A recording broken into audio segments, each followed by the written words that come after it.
दोस्तों आज की वीडियो में मैं आपको बताने वाला हूँ कि कौन से रेखीय समीकरण का हल है और कौन से रेखीय समीकरण के अनेक हल हैं और कौन से रेखीय समीकरण के कोई हल नहीं है, वो कैसे पता करेंगे। दोस्तों आपके सामने कई सारे क्वेश्चन आएंगे जिसमें आपसे पूछा जाएगा कि पता करिए कि किस रेखीय समीकरण का हल होगा, किस रेखीय समीकरण का हल नहीं होगा। अगर हल है तो हल ज्ञात कीजिए। तो कैसे पता करेंगे दोस्तों, आपके सामने दो रेखीय समीकरण आएंगे जिनके जो सांख्यिकी मान होते हैं उनको हम a1 b1 c1 और a2 b2 और c2 हमको वहाँ से मिल जाते हैं। ठीक है, ये तो आपको पता होगा। तो दोस्तों हमको कैसे पता चलेगा कि इस रेखीय समीकरण हल है या नहीं है।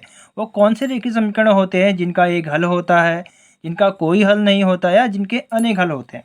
दोस्तों अगर आपका रेखीय समीकरण में a1 बट्टा a2 का मान b1 बट्टा b2 के मान के बराबर अगर ना हो तो इस प्रकार का जो रेखीय समीकरण होता है इसे कहते हैं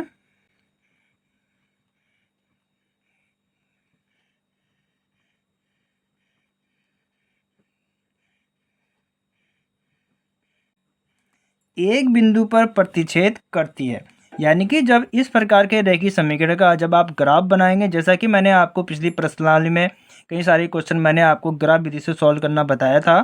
तो जब आप इस प्रकार के रेखीय समीकरण का ग्राफ बनाएंगे तो दोनों ही ग्राफ रेखा एक बिंदु पर प्रतिच्छेद करेगी। तो दोस्तों इस प्रकार के रेखीय समीकरण का जो हल है वह दोस्तों केवल एक हल होता है, केवल एक हल होगा, क्योंकि दोस्तों दोनों ही ग्राफ रेखा किसी एक बिंदु पर काटती है।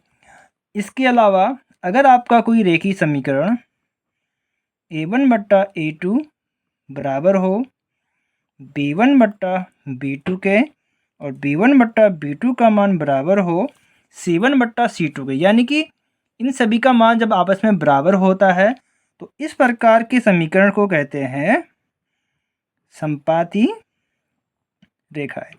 दोस्तों संपाती रेखाएं का मतलब है जब आप इस प्रकार के रेखीय समीकरण जब आप ग्राफ बनाएंगे तो दोनों ही ग्राफ रेखा जो है दोस्तों एक के ऊपर चलती है, यानी कि दोनों ही ग्राफ रेखा एक ही साथ चलती हैं, एक के ऊपर एक चलती हैं। तो इस प्रकार के रेखीय समीकरण के जो हल होते हैं वह दोस्तों अनेक हल निकल के आते हैं। यानी कि वह जो रेखीय समीकरण में जितने भी बिंदु होंगे वो सभी बिंदु में आपस में विभाजित करती है, तो इसलिए उनके अनेक हल निकल के आते हैं।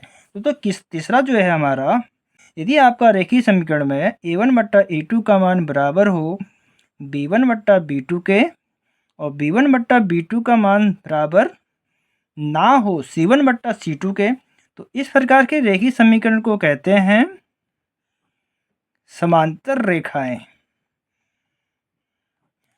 तो दोस्तों समांतर रेखाएं का मतलब है जब आप इस प्रकार के रेखीय समीकरण जब आप ग्राफ बनाएंगे तो दोनों ही रेखाएं जो है दोस्तों समांतर रेखा में जाएंगी और वो कभी भी एक दूसरे को विभाजित नहीं करती हैं। तो जब दोनों ही रेखाएं एक दूसरे को विभाजित नहीं करेंगी तो जाहिर सी बात है इनका दोस्तों कोई हल नहीं होगा। तो इस प्रकार के रेखीय समीकरण का कोई हल नहीं है, यानी कि इस प्रकार के समीकरण का कोई हल निकल के नहीं आता है। अगर किसी रेखीय समीकरण में आपका a1 बट्टा a2 का मान b1 बट्टा b2 के बराबर हो और b1 बट्टा b2 का मान c1 बट्टा c2 के मान के बराबर हो तो इस प्रकार के समीकरण का कोई हल नहीं होता है। दोस्तों इससे रिलेटेड कई प्रकार के क्वेश्चन आते हैं, जैसे आपसे पूछ लिया जाए कि पता करिए कि यह संगत है या असंगत है, तो उस पर भी मैंने ऑलरेडी वीडियो बनाई है कि किस प्रकार के रेखा को संगत कहते हैं या असंगत कहते हैं, या एक बिंदु पर प्रतिच्छेद करती है या संपाती रेखाएं समांतर रेखाएं हैं। तो उस लिंक आपको डिस्क्रिप्शन में मिल जाएगा, उसको भी आपको देखना है। उसमें भी मैंने इसी तरीके से आपको अच्छे से एक्सप्लेन कराया हुआ है। लेकिन आज की वीडियो में मैंने आपको बताया है कि कैसे पता करेंगे कि किस रेखीय समीकरण का हल निकलेगा और किस रेखीय समीकरण का हल नहीं निकलेगा। हल निकलने का मतलब है दोस्तों जो हमारे रेखीय समीकरण है उसमें हमारे x और y का मान निकलेगा या नहीं निकलेगा। इस प्रकार का जो हमारा रेखीय समीकरण है हमारा थर्ड वाला, इसमें हमारा x और y का मान नहीं निकलता।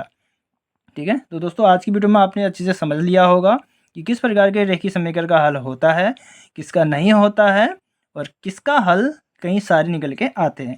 तो आज की वीडियो में इतना ही, मिलते हैं नेक्स्ट वीडियो में।